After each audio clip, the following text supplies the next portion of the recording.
Andre. And I am Iya Osalami. And you are tuning into the greatest podcast on the planet. Let's Talk IFA. I say.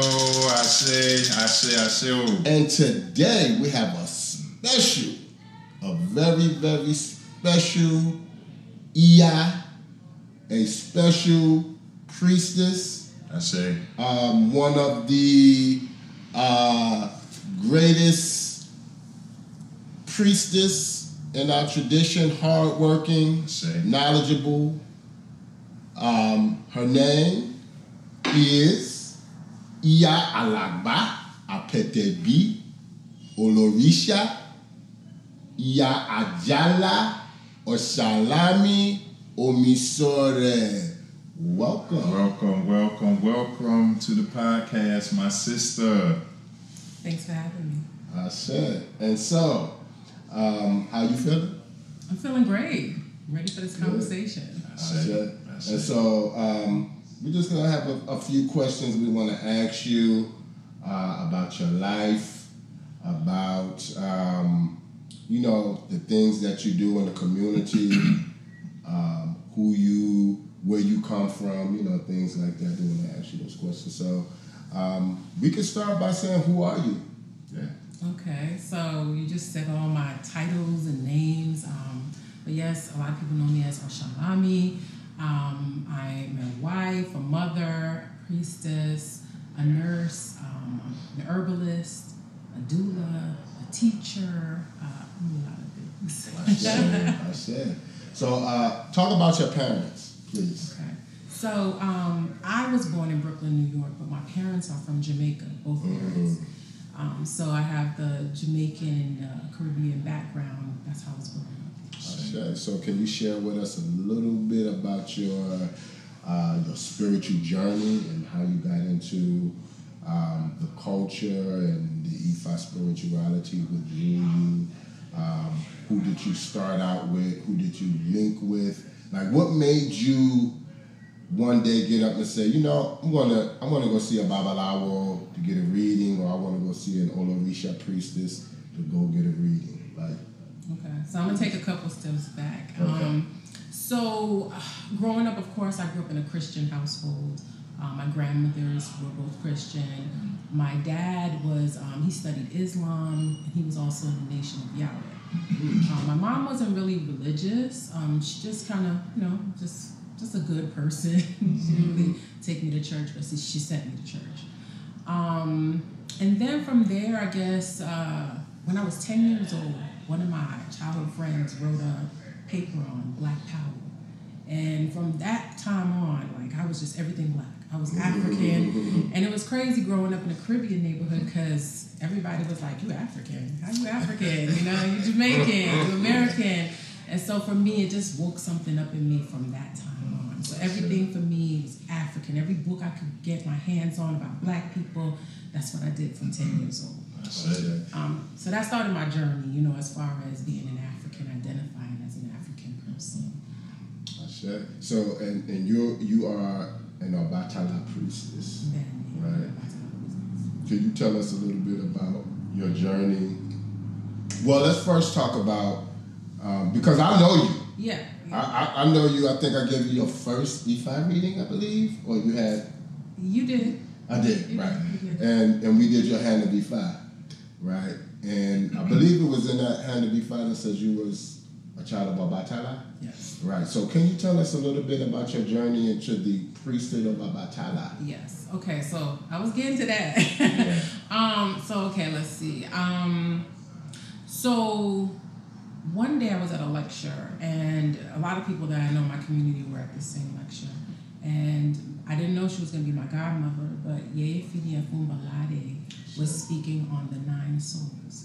And everybody at that lecture, it just woke up something in everybody. Mm-hmm. And from that point on, it was like this curiosity, because we had the culture, we had the diet, we had the clothes, but we didn't have the spirituality. And so that's what we've been missing, Right. And so from there, I had gotten a reading from her, And that's how I met you, because then I got the reading, the IFA reading, to find out who my heavenly she was. And that's how my journey began. I said, and so now, because me personally, I watch your journey and your growth in this, and I see the hard work that you put in, the hard work and the dedication that you put in. And so what drives you to, to keep pushing and to keep pushing and working hard at this the way you do? That's a really good question. I think because I have such good work ethic. I grew up with work ethic. I know that there's a lot of people saying, all we getting from our family members is work ethic now. But there's a lot to be said about that. Integrity, and just wanting to really represent the culture to its fullest. Not, that half. Can I say it? Can I curse? Okay, like a half-ass, I just can't do it like that. Right. It's the only way I know how to do it. Can you expand a little bit on that, when you say half versus whole? Can you just break that down a little bit for the people, especially the new people that are coming into the culture? And the ones who don't like to pluck, birds and stuff, and, hold the ashe in their hand. So for me, I remember I was told in a Ita that I had to be there to learn everything. So for me, that was how that was in my mind from day one. It was like, you have to be there. So when they're doing this, you got to be there. You have to see everything from the beginning to the end. That's so important. That's it. Yeah. So that's how I work. That's good, because that from you hearing you say that, to me, it's setting you up for leadership. And it's setting you up to be an educator of this culture. And that's how I personally look at you, as an educator of this culture. And I'm so happy personally, because I remember just, doing your hand to be fire. And then, in the midst, how some you don't understand stuff. Yeah. And Osalami got a way of looking, like, when she like, can you explain that? And now to see, like, you out there, you doing this, like, you really doing this as a female. You're one of the, in my mind, and you one of the top tier females that's doing the Olorisha thing to the fullest. From because I see you pluck birds, I seen you do ashe, I seen you cook, I seen you do the eyeballs, I seen you do the herb, the momiro, like the whole thing. Going through the process. I'm from the beginning to the end. To the end. Yeah. So, like you said, that is in your Ita. So that to me is a leadership. I say that's a female leader. I tell people a lot. The way that you go about when you come into this culture, like, yes, reading books is important.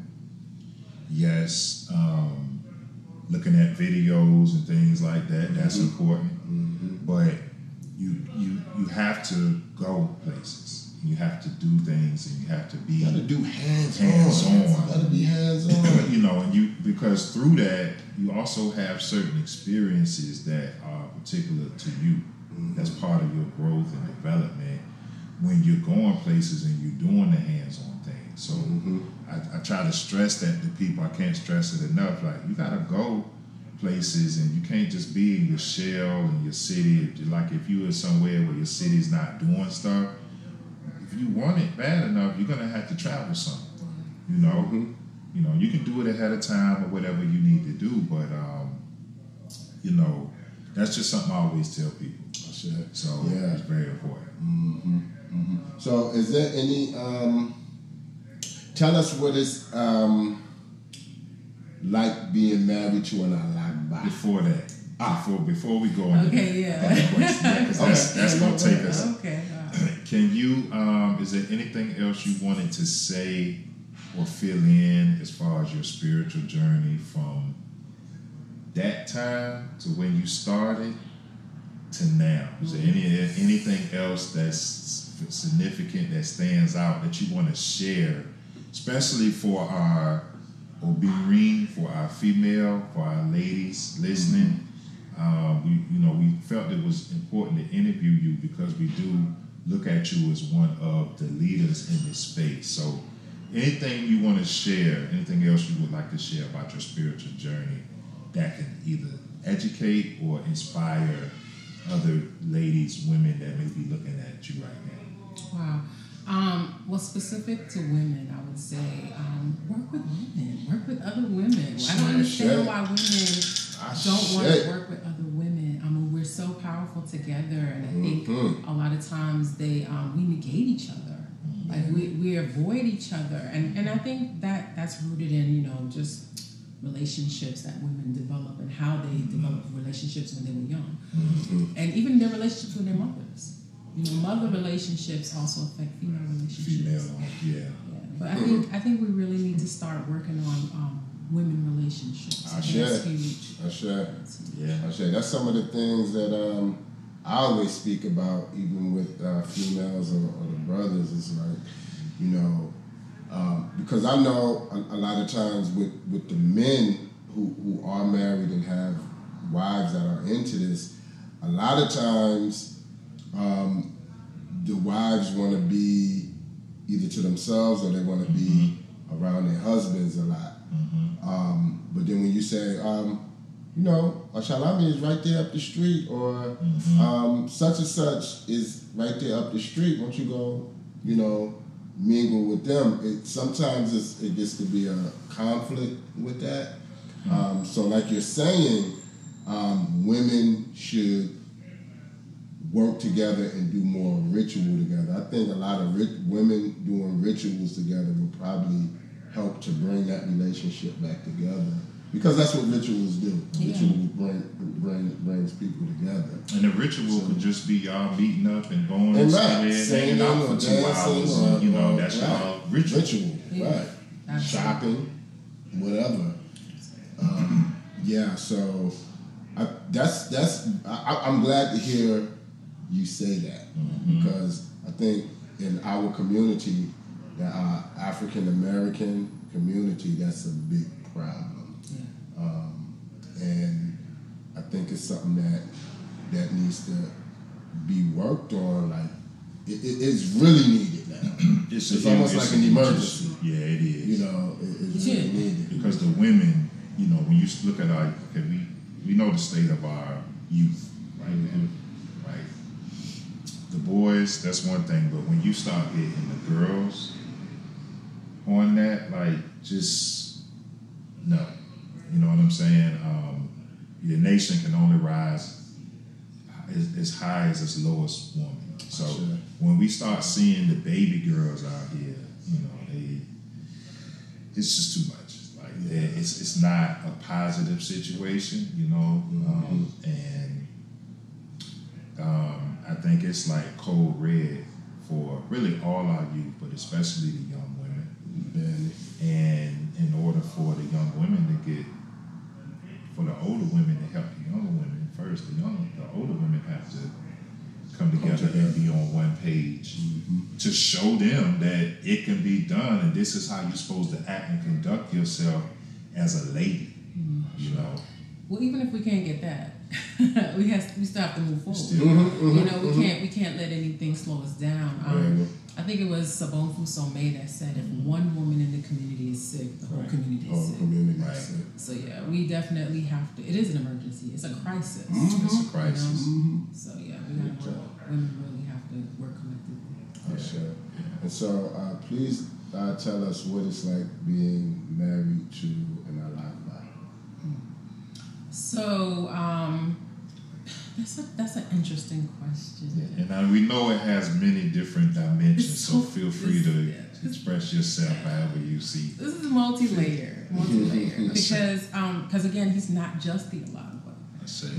But it is somebody who he is dedicated to this culture. He sacrifices daily for this culture, made a lot of sacrifices. And so to just be with anybody who's made a lot of sacrifices is a journey in and of itself, you know, and just honoring his destiny and you know, him honoring mine, and you know, him being the Alagba, he's the head of the largest egbe, the largest spiritual egbe. When I was coming here, I was thinking, is it in the diaspora? I don't know if I want to say that, because I think possibly in the diaspora. When you think about it, it's quite possible. You know, it's possible. I'm not sure. Well, coming from Oyotunji, which, you know, about the Aba is like the Aba of North America. Correct. So Alagba would be the Alagba of North America. You know, and so.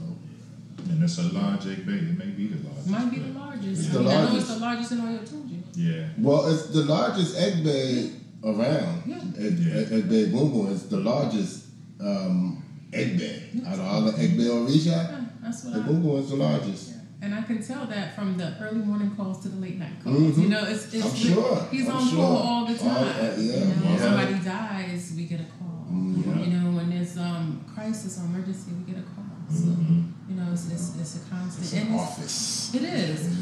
As a matter of fact, I have to share this story. I met this woman at a hotel after a funeral recently, and I was telling her, who I was and who her husband was, and she was like, "Oh, wow, that's like the pastor's wife, right?" I was like, "Oh, I never thought about it like that." And then she went on, then she was like Martin Luther King's wife. I was like, "Whoa, like I'm a credit. But no, she understood the magnitude of the position, of the level of sacrifice. Because he sacrifices and I sacrifice as well. Yeah. And y'all keep each other up. Y'all keep each other fueled. Y'all fuel each other. That's beautiful. And so because Alagba, we grew up together. Grew up with the Alagba.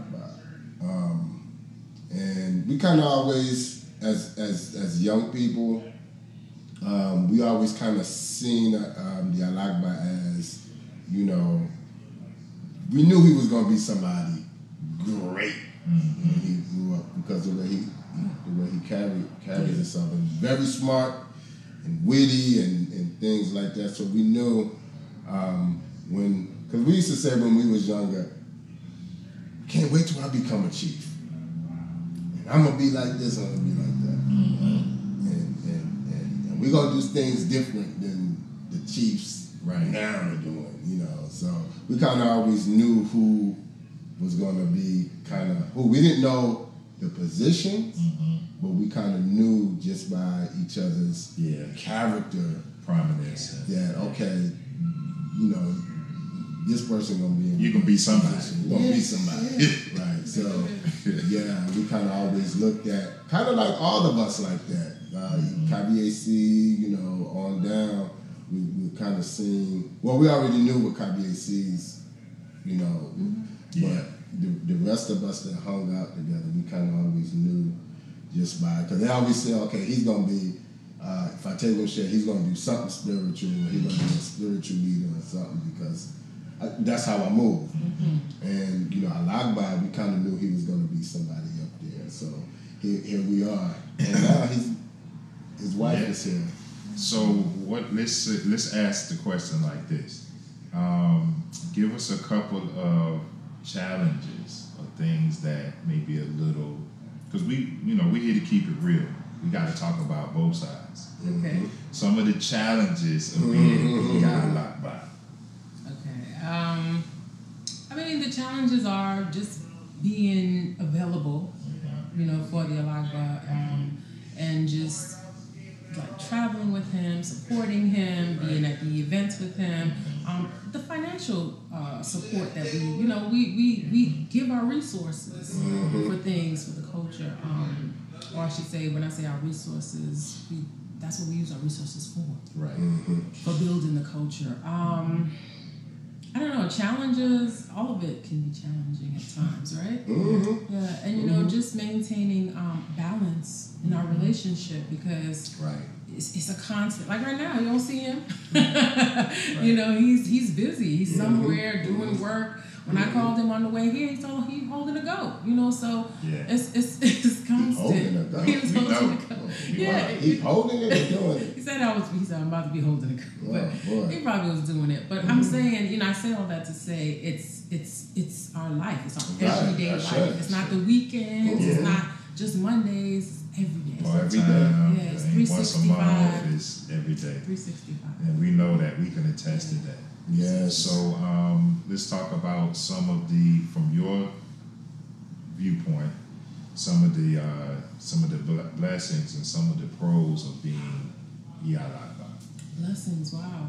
I think just being in the presence of the Egungun as much as I am, that alone is a blessing, you know, and just, you know, I do get some, not even a preview, but just, you know, just being with Alagba, I should say, is a blessing in and of itself. You don't see this, yeah. But it is, I mean, it is. He's an amazing person. He's mysterious at times. He's complicated at times. He's temperamental at times. It's just so much going on in that person, and that embodies, you know, the spirit that he embodies. So, but yes, it's a blessing. It's a blessing. Those are the challenges, the good and the challenges when you're working with someone that's great. Yeah, absolutely. Greatness comes with responsibility. Responsibility comes great challenges, and then it comes with great blessings. That's part of the position. And the overall is growth. Absolutely. It's growth. Absolutely. You know, and maturity. Absolutely. And we still make time for each other, you know. Even it seems almost impossible, but we still have date nights. We still do things like that. That's important for us to maintain a healthy relationship. So, where do you see yourself in the next, I would say in the next 5 years? What do you see and I would say as an Olorisha priestess, where do you see, like, where do you want to go with it? Do you see yourself with godchildren? Do you see yourself traveling the world and educating? Like, Wow. So in the next 5 years, that's wow. That's short? Well, I mean, I could say 10. No, that's good. I mean, you know, I should say for me, my destiny has always been very clear. You know, it's always been one of those things, being a healer. I've always been a healer. You know, from the time I was 13, I was a healer. And so working with herbs is one of my passions. You know, working with the herbs, teaching other people about herbs. I've been working with herbs for so long, but now the Orisha herbs, or just learning how they work with Orisha and the ashe of the herb, and just understanding plants, almost like you become connected to the plant. So delving more into the herbal work, that's big for me. Do I see myself with godchildren? That's one of those questions. If you asked me a month ago, I'd probably say no. But on Monday, I had a really powerful conversation with someone that said, you have to. You have to, Osalami. And it's not something I'm fighting, but it's not something I'm running towards either. If, I allow people to be in my space. What happened? I'm with you on that one. Yeah, because there's something that you guys asked, like a question that you haven't asked me yet, but one of my tips or advice I would give somebody just new coming into the culture is walk your race. Walk your race. Don't follow your destiny. Yes. A lot of people feel like they gotta catch up when they come. They're looking at other people and trying to compare. Yes, that comparison. Don't do that. It's one of those things that people feel like they've missed all this time, but then you just got here. Embrace it. Embrace the fullness of just being new. Yeah, right. Well, one of the reasons why I don't do godchildren, well, I have godchildren, but I ceased. I stopped. Is because I don't think people understand what a godparent, an Orisha, I don't want to say God, but an Orisha parent or an Olorisha, I don't think they really understand, and I'm talking about the devotees. I don't think they really understand because a lot of times it's almost like it's almost like you're being a parent because some of them didn't have a parent. You know what I mean? So they're looking at you like you're teaching more than and they're just calling you with stuff they should be calling their parents about. Right. You know, and they're asking you, Babalosha. And I'm like, well, I'm only your spiritual guide, not your. So, I can't think for you. Right. I have your own or read. Right. You do have. Because you get enough of that from clients anyway, like. And then you hear from the devotees who want you to be their godparent or whatever, and it's like, wow. So, that I know in 1987, about Sagerman, he wanted to do away with that because people were getting taken advantage of by godparents, or they were being abused, or they were being cussed at by, you know. So those kind of things is when it was like, my yaya. I remember about Sagerman asked my yaya, he probably not trying to be your Shadela. He said, when are you gonna have some godchildren? My yaya said, sir, I'm not having no godchildren because I might smack them out of them. So he was like, you know. So it's a responsibility. That's like I have students. Yeah, students. I got some students. And when it's just the connotation of God. That's a lot. Yeah. When you say God, parent, like you asking for some work. I mean, I see it all the time even with the Alagba. People are like, Babalosha. It's like, whoa, you know, like they're just constant. It's constant. They don't know what to ask. It's almost like they kind of put up part of their ability to the analytical and critical thinking skills in their own or read to depend on their godmother or godfather, and that's not it. You got to have a structure for either them coming to you or them calling you.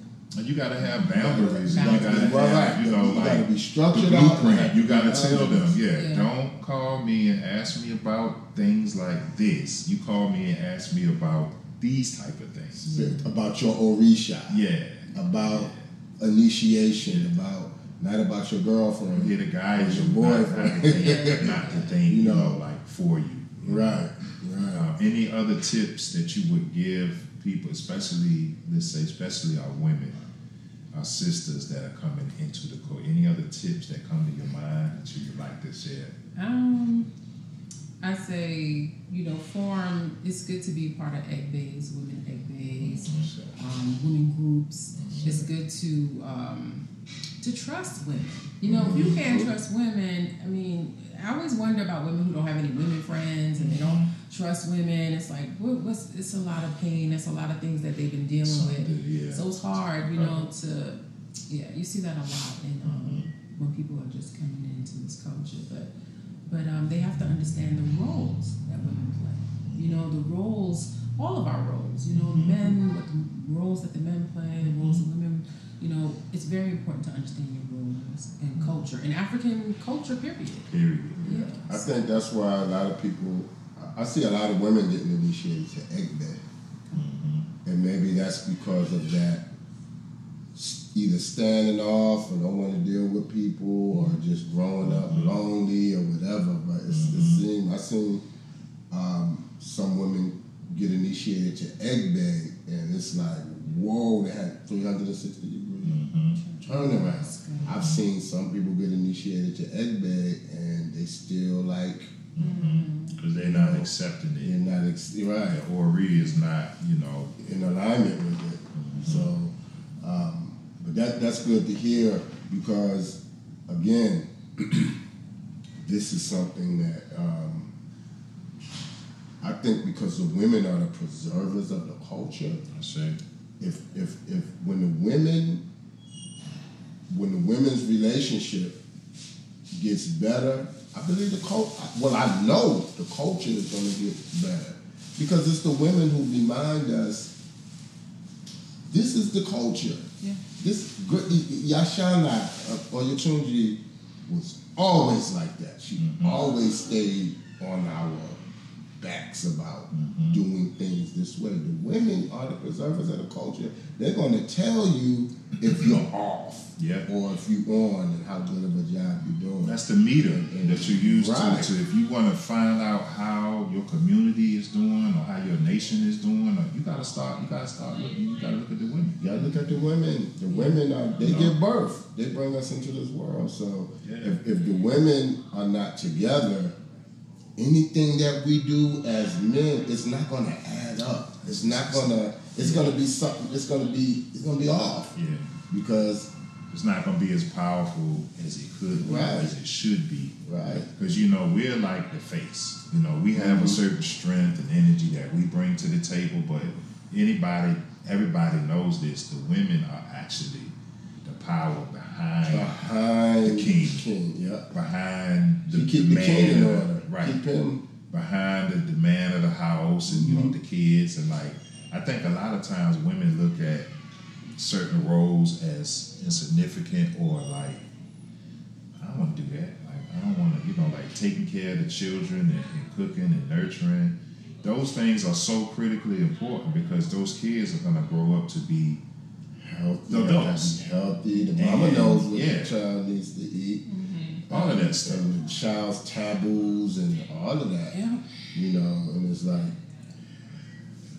So I think Osalami is a great leader to promote this. Sister, what you about to say? Well, no, I was going to say, we have the ability to cook a pot, have a baby on our back, do this. All at the same time. All at the same time. We just have these multi-faceted abilities. Yeah, we have can do the things.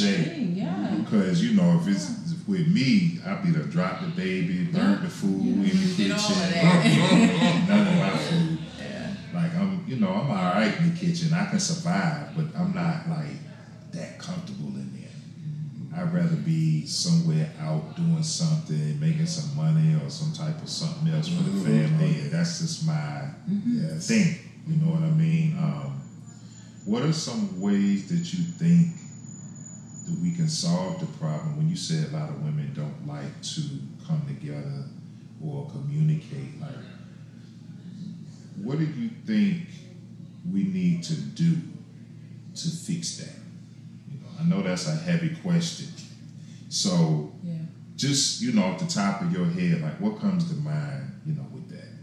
Okay, well, before I answer that question, because I know some of my sisters, powerful priestess, Larisha's just powerful women that are my friends, my personal sisters. Shout out to your godmother. Shout out to my our wonderful esteemed elder. We love you, Iya. And she, I learned from her. That's how I learned of women leadership and how to be an accountable woman in leadership. But I have to say about those women that are my peers that are doing amazing work. Like Ocean Teeny Boo. And she's not my peer, but my other peers. But I'm talking about she's an elder for me, but she's an amazing leader. Very much. But my peers that are coming up now, I'm seeing them and they're starting their ELAs and they're doing some amazing work, teaching women. But I think the goal is to form trusting relationships. You have to be able to trust, because if you can't trust each other, then how far can we go? Right. And that's where it is, where it's like, oh, well, this woman, she wants my husband, or this, just crazy stuff. That's the first one that comes up. Yeah. Stuff like that. Like, we can't trust each other. Can't trust each other on, that Yeah. So, that's something that we got to work on. And so what's some of the, what tactics would you use to help with that issue? Yeah. So I've already started doing things like that, working with women in small groups, doing trusting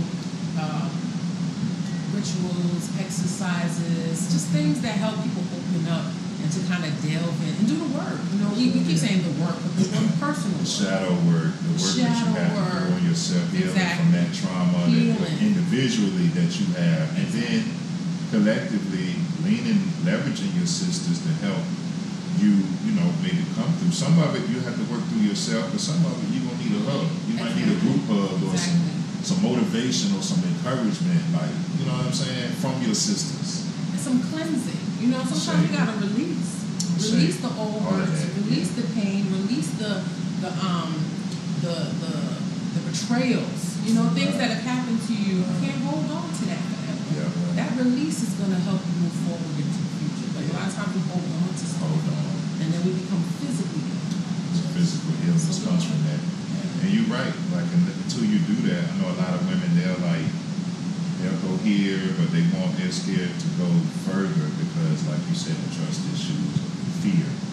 Whatever that fear is, they're going to get, that person's going to turn on them or stab them in the back or try to take my man or whatever it is, right? Yeah, all of that. I mean, and then, again, we have to be able to trust each other. We have to be able to support each other, lift each other up. When some of my sisters do amazing things, I'm like reaching out.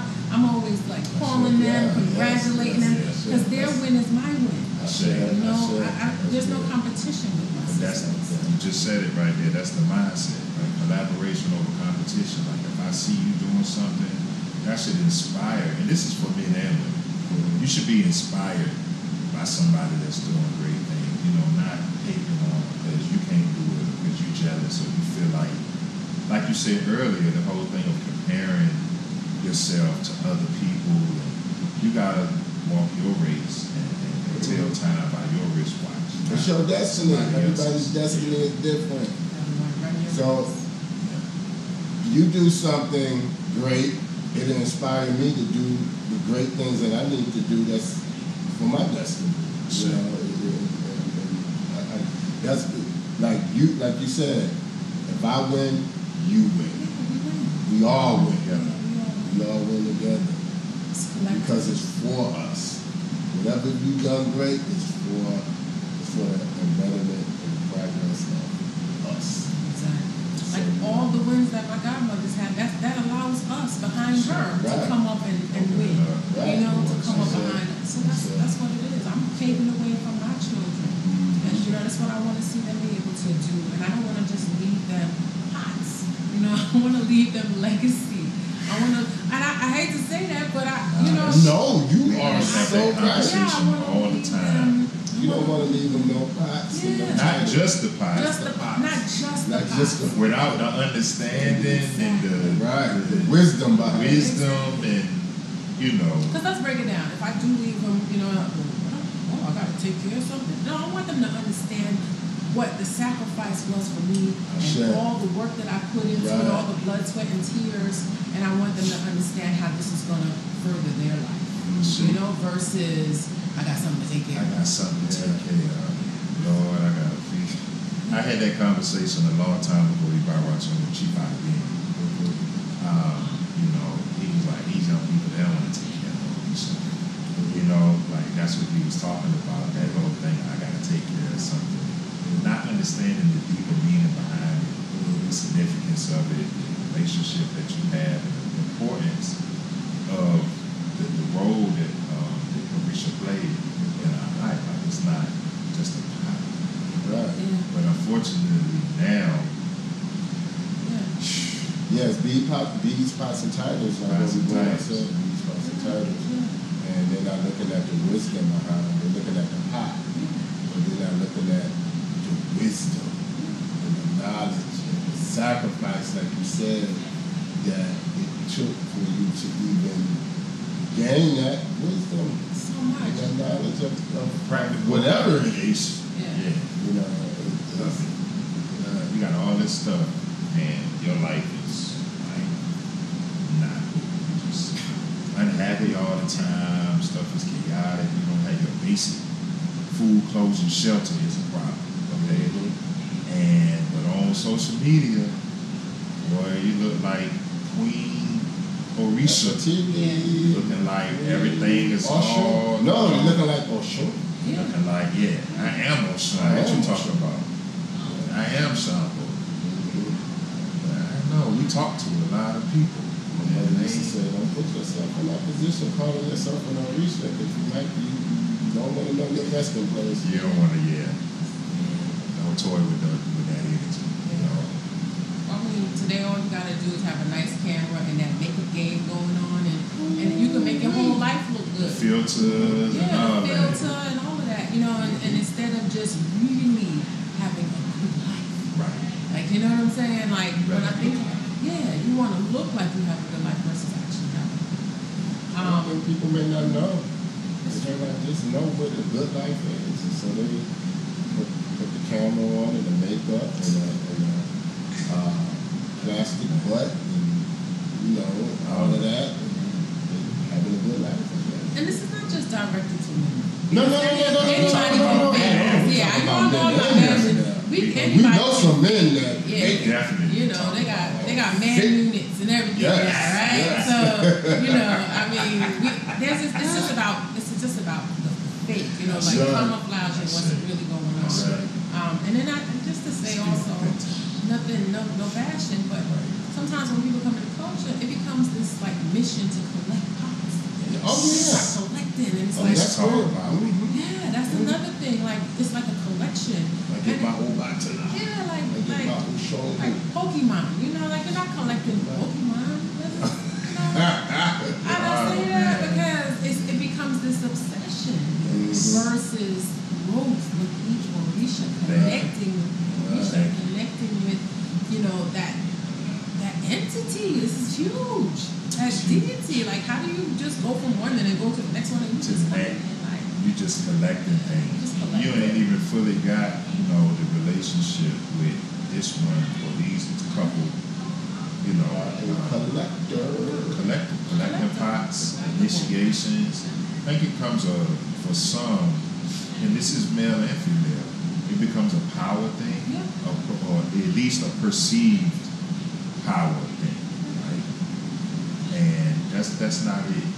Well, you got to look at this too, because when we were coming up in the 80s, 70s, 80s, we didn't have social media. Couldn't do all so that. A lot of stuff, even till today, when I'm doing an airball for a client, I'm like, don't look over here. Right. Like today, they're doing it. They're sacrificing dogs, and you can see it on Instagram. Yeah. Like, it's live now. So the secrets are no more. And so now with the Orisha pots and everything, and then social media mixed in with that, it's a monster. It's become a monster. It's like I could just put it all out, you know, and it's like, wow, where's the secrets? This is no more mystery anymore, you know.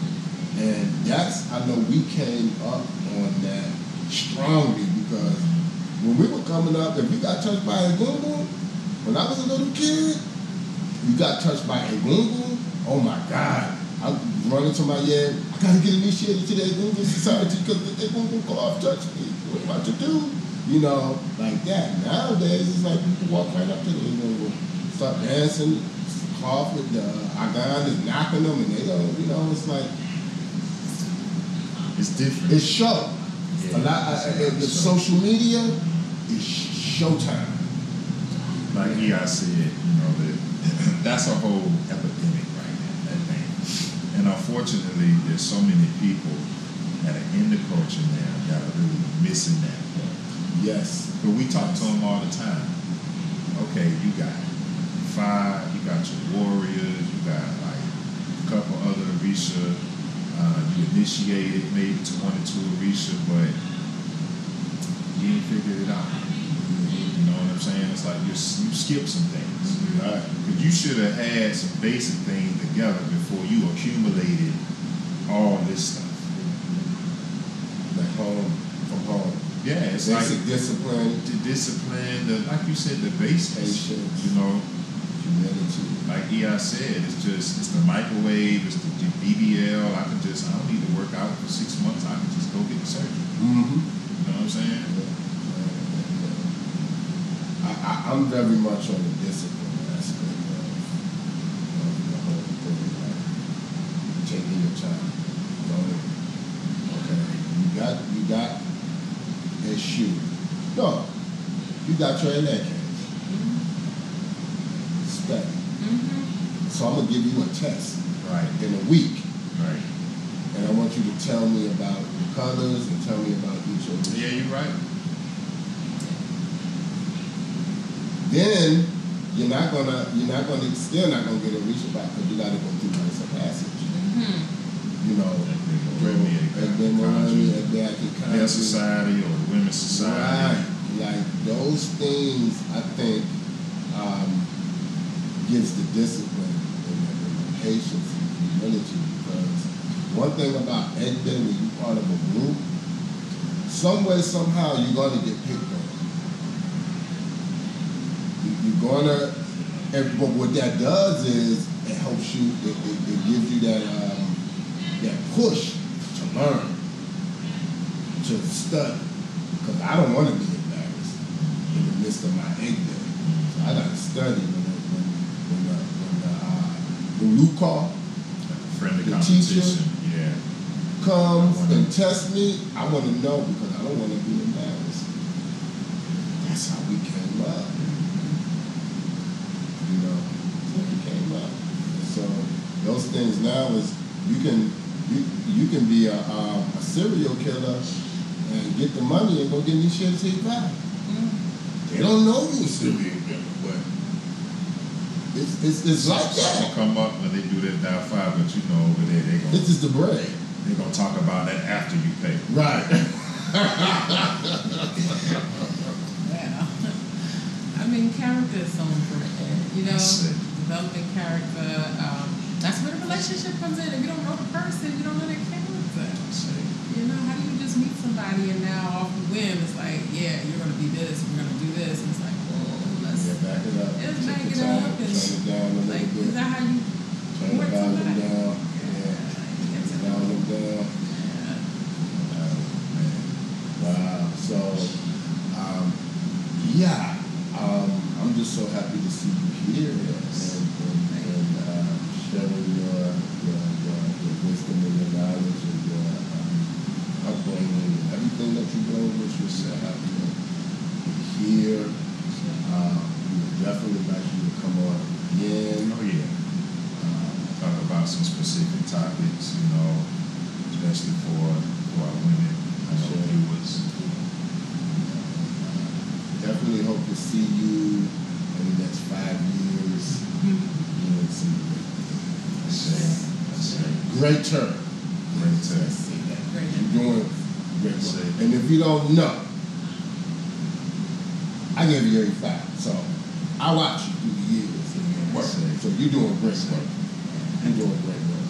I knew when you got with my brother, I said, okay, but IFA's walking. Time's great. He's walking. IFA's working together. He's walking, yeah. And so continue to do the great things that you're doing. And hope to see you with a large following of students. If you look at them like that, I don't want to say bachelors, I want to say students.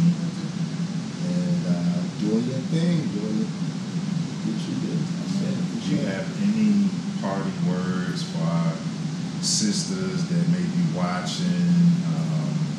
Before we go. Yeah. Well, I just want to say, I don't think women should be hard on themselves, especially because it's not a bash or anything. We all are a product of our experiences, and it's just a matter of just opening up your heart, opening up to read, just trusting your own, because our intuition, that's one of the most powerful things that we have. And so, if something don't feel right, don't wait and then get into this situation and later on you're on social media saying, this priest took me. You knew. You felt it, but yet you wanted this so bad. Rushing. Yeah, you were rushing to this finish line in your head, but you didn't understand that it's not about the destination, it's about that It's about the journey. And so just take your time, get your feet wet, talk to people. First person you meet, that's my godmother. You know, I see people do that, and I'm like, you know that lady? Like, learn these people before, and you know, anybody else, would you just send your child to any daycare? Right. You know, you get to know these people. Due diligence. Do your due diligence. Their teachers, what lineage that they come from. Who are their godchildren? Talk to them. You know, find out who this person is before you take that jump. Right. And then, you know, like you just blindfolded and you just now you want somebody to help you out of the situation. Right. So just take your time because this is not a race. Words of wisdom from our beautiful sister Osalami, Iya Alagba. We want to say thank you, peace and blessings to all of our listeners and everybody watching out there.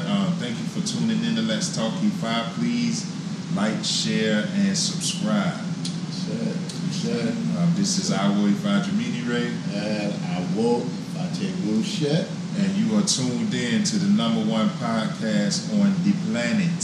Let's Talk IFA. Odabo. Odabo. I say.